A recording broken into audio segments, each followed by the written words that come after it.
blockbusters. You can kind of see little Doctor Strange, little Minions. There's Sam Neill, excuse me, Sam Neill from Jurassic World. And yeah, the first article it says, and this is from the Wrap. It says summer box office preview. The movies are back, but not enough of them. So interesting, interesting, interesting. I'm not sure, you know, if this is necessarily a problem, but it is something interesting to look at. So I'm just going to read the first couple of paragraphs real quick. It says here the summer box office should be the 2022 summer box office should be another big step on the road to recovery for movie theaters, with several big blockbusters performing like COVID-19 isn't a thing. But the biggest obstacle isn't the quality, but the quantity. According to ComScore, only 35 films between the first weekend of May and Labor Day weekend, the traditional definition of the summer film season, are slated for wide release. By comparison, 37 films were released last year in at least 1,000 locations in 2021. 45 films in 2018 and 2019, basically where the summer, went bonkers, and grossed over $4.3 billion. So, we know that everybody's coming out of the pandemic and everybody's trying to figure out, all right, man, what do we do? What do we do? We got a lot of films. We want to get them out there. But it kind of explains in this next little paragraph, T, and I'm going to hear your thoughts on this. It says here, with the backlog of productions that started well before the worldwide shutdown, combining with new productions trying to get underway, many key elements of filming, post-production, such as sound stages and visual effects houses, are in short supply, overloaded by studio demand. It's probably going to take the rest of the year to get through the bottleneck slowing down production, but this summer is already a sign of the progress that our studio partners have been making with the increasing number of titles we have to show in cinemas. All right, so this is by a guy that's the National Theater Owners President, John Fithian. It says right there. What do you think about the fact that summer movies really aren't going to be the thing this year, T? This is going to be our state of entertainment conversation. We're going to go ahead and just drop that right there. This is the state of entertainment, folks. So here we are. We're talking about entertainment in the scope of this particular situation. Summer films, not a lot of them. So does that mean that we're going to get a lot of bang for our buck? Like, are we going to get some good quality? That's what my question is. Absolutely not. We're not getting any quality. And remember, I said this a few episodes ago when they were moving back things like Shazam and changing the landscape of what's going to come out. Well, Shazam moved up. Shazam moved up. Black Adam. My bad. Moved back. Black Adam. I meant Black Adam. When Black Adam moved out of there, they don't have the slate. Flash is supposed to come out this summer. I mean, I know that's, I'm trying to draw a correlation here with there's not, it's what the article said. There's not enough product. The demand is out. Nobody's trying to be in the house. The summer's going to come, and you don't have a summer blockbuster, really. I think Thor will be, but look when it's coming out. It's coming out after 4th of July. Maybe Minions. I saw that trailer when I was at Doctor Strange. I was interested. It looks cool. But what else you got? What are you going to do? I mean, I got Jurassic World. And we've had that discussion. Jurassic World. I think that's going to be a big one. I think that's going to be a big film. We're going to see you in your fro. I can't wait to see you in your fro. T, this is going to be awesome. You're going to have the fro out there for all the people. I'm not going to have a fro. It's going to tank. It's going to be terrible. Like I told you, Top Gun is going to be terrible. They don't have enough ammunition, man. They don't have enough ammunition for the amount of people. If they do go, if everybody goes, it'll be a fluff movie like, I'm sorry, not a fluff, but I mean, it'll be just. I hear what you're saying. I know what you're saying. Yeah, you know what I mean? It's like a filler. Yeah. Look what happened with Venom. Venom was what? A victim of his own success. That was a terrible movie. You liked it. I didn't like it. I liked the first Venom. Second Venom, not so much. Right, because people were just, oh man, let me see some dumb fun. Let me see what's going on. But if remember, history repeating itself. We're doing the same old, nothing new. And when you do try something new, the people act like they got an allergic reaction, and they just what you're going to talk about later in the segments. Yeah. It just they don't like it, dude. They don't like it because it's not natural. Well, the 80s, I love the 80s portion. The 70s and 80s were some of the best movies because it was more natural script writing. You saw it coming in close. 90s. But this thing, remember, the blockbuster really died in the 1990s, dude. Died. Well, I mean, you got to remember that there was changing demographics, right? People said, "Hey, man, I'm no longer going to sit in the house and watch a lot of movies." Movies really took off back in the early 90s. That's when the superhero movies really started taking off. And now home entertainment became more about streaming. When Netflix kind of picked up, I remember Blockbuster dying in the 90s because I remember still taking my kids to go to get a Blockbuster video from time to time. And all my kids was born in the early 2000s. I'm talking about blockbuster movies, not the video store. Okay. I see what you're saying. Yeah. Blockbuster films. I mean, but the biggest movies that have ever been, like, as far as box office is concerned, is all movies that's come out this, in the last, 10, 12 years, man. Talk about Avatar. You talk about Endgame. Inflation, dude. All right, that man. Is inflation. But here, check this out, T. Check this out, T.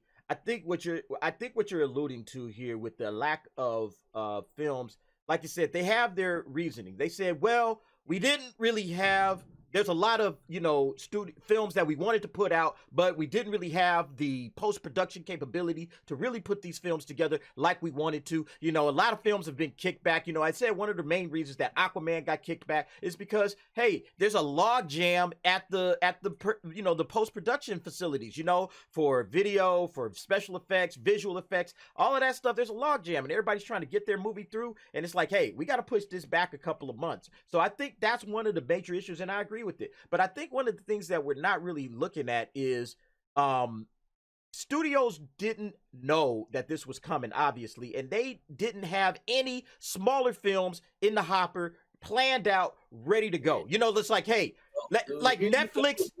And here's the other thing. I thought I had you on board, dude. Listen to what I'm about to say. T, listen to what I'm about to say. Netflix, okay? And we're gonna get to Netflix later because I got a lot to say about Netflix. But I've already gone over that with you. That Netflix is a dying breed right now because of streaming and the amount of competition that Netflix has to deal with.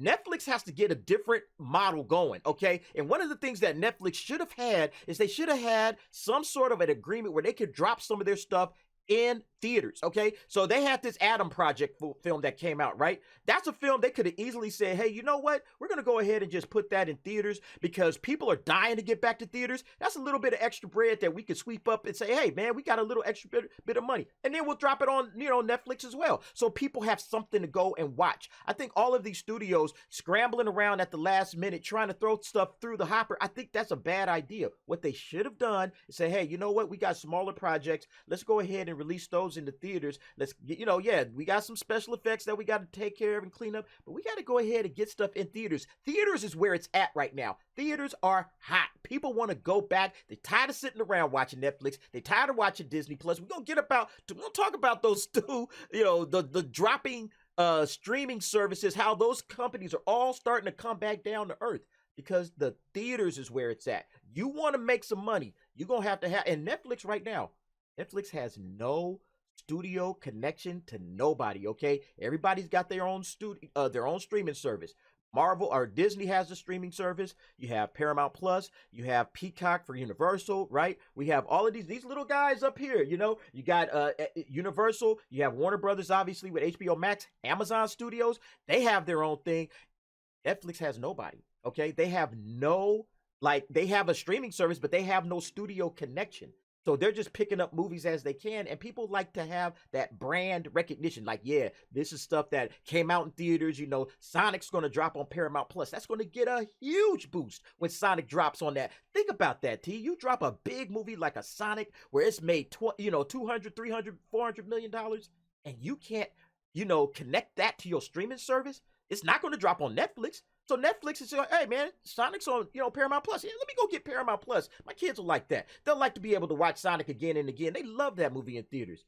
Netflix has to figure out that particular piece of the formula. And I'm telling you, if they were smart, and if I was running it, I would be like, hey, let's go talk to Nintendo. Let's see what they're doing. Now, I know already Nintendo's got a connection to Universal. They better try to go and get those guys before Universal puts their complete meat hooks in it and it says, hey, don't even worry about it. We're going to have all of this stuff over on Peacock, and it's going to be great. Now, what do you think about that, T? Is Netflix and all of these streaming services in trouble because films are back? People want to go to the movies. People want dinner in the movie, dates in the movie. That's what people want, man. No, they're Ah. no, no. They're not going anywhere. They're not going anywhere. Netflix is going to make an acquisition. I'm pretty confident they're going to make an acquisition because they haven't basically. Well, they did kind of with that video game thing, but they need to make an acquisition. They need to make a big Who? bump. Who's out there to acquire? We'll see. We'll see. Nobody. There's nobody out there. There's They're going to nobody. make it. They're going to make just like Amazon bought MGM. Netflix is going to say, you know what? Yeah. I'm going to do something. They're going to have to shake up the landscape. And it wouldn't surprise me if they worked out a partnership with NBC Universal. It wouldn't surprise me if they just went after a big studio or they said, hey, Sony, guess what? But think about it, T. They already have Peacock, okay? NBC Universal is Peacock. They already have Peacock. Go with Sony. Do something. Okay, that would be smart. Okay, Sony, come on in. That would be smart, and I definitely think they need to consider that. But I also think Sony is probably eventually going to want to say, why would we want to work with Netflix when we should just probably get our own streaming service? It doesn't even matter. It's the buzz. Once you get buzz going like that, investors will start investing back again because they hear rumors of things going. Netflix got to come with some product. Hey, this whole article is about what? The movies are back. People want to be outside. Yeah, man. People are back. I've got to have my kids entertained. I need to get back to a sense or a state of normalcy. I'm not going to go through the mental anguish of being home, farting on the couch, ordering DoorDash and the rest of those things. I got to get out. I'm going to live my best life, as they say. Yeah, T, like, I think the main, like, what I'm looking at right now is a summer blockbuster season where a lot of these movies may not be great movies, but people are just going to flock to the theaters to see them anyway, okay?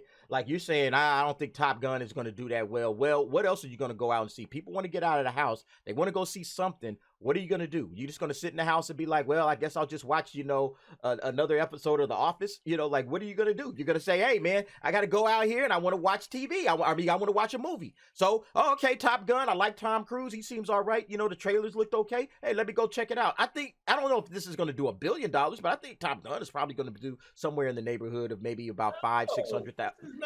500, 600 million is not that much. That movie does not connect with this day and age. And I am going to be, man, I'll be glad when I don't have to grow afro. Well, that's no. The afro is about Jurassic World. Now, when I saw Doctor Strange, they showed that last Jurassic World trailer, and I mean, that whole theater was buzzing. That whole theater was buzzing, man. So I don't know what you're talking about. The afro is a Doctor Strange bet. The movie's not going to folks, I just can't wait to see it. That's all I know. It's not going to make a billion. It might not make $1 billion, but it's going to be profitable. It's going to make a lot of money. Okay. I got some breaking news for all of y'all watching. Dinosaurs are not real. It's fake. I hope that's all. I hope that you. I hope they never found a fully intact dinosaur. Full thing. No. I hope that gives you comfort at night when you wearing your afro tee. I hope that gives you all the comfort you need. You can cuddle up with them thoughts. All the thoughts gonna be held in by that moosey hair afro. Man. I can't wait. What do you think is gonna be? Is fake as Christmas. Get out of here. What do you think is gonna be the biggest hit of the summer? If you had to pick one film, is it gonna be Doctor Strange? Doctor Strange is technically a summer movie. Or do you think it'll be Thor? You think it'll be Minions? It'll be a toss-up between Thor and this new Minions movie. Something about that Minions movie, man. What about Lightyear? Oh, that's gonna be a good one too. Most likely it'll be Minions 1, Thor 2, and Lightyear 3. Yeah. Lightyear seems pretty interesting. Like, I like the trailer. I saw that before. Yeah. Doctor Strange, and I was really, really intrigued by that. I was like, man. If I had to choose, I'm gonna bring these little films back up just so we can see it. But if I had to choose between, where's it at? Here it is. If I had to choose between these films, right? Okay. So you got Bullet Train, right? I don't think Bullet Train's going to do that well. I think it's going to be a niche movie. Some people are like it. I don't think it's going to do that well. All right, you got Doctor Strange. Doctor Strange is already cleaning up right now. This weekend is going to be huge. It's already cleaning up. I think it's already passed like 100 million domestically. You know, it did like 80, 90 million dollars on the international stage. So, I mean, Doctor Strange is going to have a big, huge weekend. Minions, I think Minions is going to, I think that's probably going to be either the biggest hit of the summer or the number 2 hit of the summer. I think that as far as money is concerned. Jurassic World, I don't think, I'm with you. I don't think Jurassic World will hit $1 billion. No. I don't think it will. But I think it'll probably do somewhere in the neighborhood of 7, 8, $100 million. Oh, it's gonna touch 8 or 9. It's gonna touch it, and I don't think it's gonna hit $1 billion in the time frame that we would think. I think eventually this year it'll hit $1 billion, but I don't think out the gate it's gonna go. Oh yeah, none of these movies is gonna do that. They're gonna, build up over about 3 weeks. Gas goes up. The other thing you gotta remember, they know people are gonna be traveling. Gas is gonna go up. People are going to say, man, do I get gas or do I go to the movies? Those are tough decisions, man. Big time. And it's hard to budget for a summer that you don't know what the price of things is going to be. I don't even know that the movie theater tickets are going to go. If anything, if they really want to make some money, they go down in price. They do all kind of promos to get things. I work with after school programs. I work with summer school programs. I get kids in the theater. Yeah. I'd be doing that just clockwork. Kids. You know what I mean? That's a good point. Have some kind of movie plan. Yeah, there's going to be a lot of summer movies, a lot of kids movies. That would be a good time. Hey, guys, we're all going to go see Minions. We're all going to go see Lightyear. Yeah, that's smart. That's smart. I would try to do something along those lines to try to really incentivize people to come back to the theaters, because that's where you're going to make all your money with the popcorn and the candy and the soda pop and all that kind of stuff. Theaters need this. They need this desperately, because I think a few theaters are probably hanging on by like the tip of their fingernails and hoping that they could turn a profit this summer. Hey, tell everybody what you use, man. I use AMC A-List. A-List, $24 a month. I get to see 3 movies a week. I'm doing a show, so obviously that helps me, because now, okay, for $24, I get to see 3 movies a week. I get to see a movie a couple of times before I do a review. It's like, okay, let me go see that again before I kind of formulate my thoughts. I mean, that's helpful for me, but just in general, like if you see 4 movies, let's say you want to see a movie every weekend, that's like $6 a ticket. Like, how can you go wrong with that? You know what I'm saying? You're paying $4. Cinemark is good too. You mentioned a good point earlier about people going out to restaurants, doing their thing too. Man, support the local businesses, man. That's important. It's gonna be awesome. It's gonna be awesome to see how things playing out this summer. Hopefully this summer builds it back, man. Right. Yeah. But anyway, folks, that's our thoughts. State of Entertainment. We're strictly talking about the summer movies that's coming out this year. What do you think about where movies are at? Summer blockbusters, Are we going to see some big numbers, or is everybody just like, hey, man, money's tight. I got to keep my money in my pockets. Can't be giving it to AMC and all that. Go ahead, drop down in the comments. Give us your thoughts and opinions. All right, T, we're going to move on.